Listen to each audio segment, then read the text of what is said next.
আবারও উত্তপ্ত হয়ে উঠেছে আজাদ কাশ্মীর। টানা চতুর্থ দিনের মতো চলা শাটডাউনে পরিস্থিতি ভয়াবহ রূপ নিয়েছে।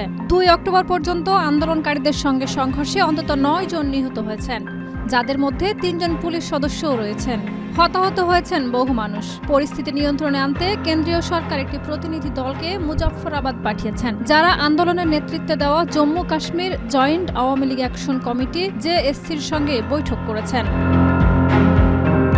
এই আন্দোলনের সূচনা 2023 সালে বিদ্যুৎ ও আটার মূল্য বৃদ্ধির প্রতিবাদ থেকে। তখন সরকার কিছু দাবি মেনে নিলেও আন্দোলন থামেনি। এবার জেএসসি 38 দফা দাবি তুলে ধরেছে, যার মধ্যে রয়েছে বিনামূল্যের শিক্ষা, চিকিৎসা, বড় অবকাঠামো প্রকল্প, প্রাদেশিক আইনসভায় সংস্কার, সরকারি কর্মকর্তাদের বিশেষ সুবিধা বাতিল এবং শরণার্থীদের জন্য সংরক্ষিত 12টি আসন বাতিল করা। তারা অভিযোগ করেছে, এই আসনগুলোর মাধ্যমে একটি প্রভাবশালী গোষ্ঠী উন্নয়ন তহবিলের বড় অংশ নিয়ন্ত্রণ করছে।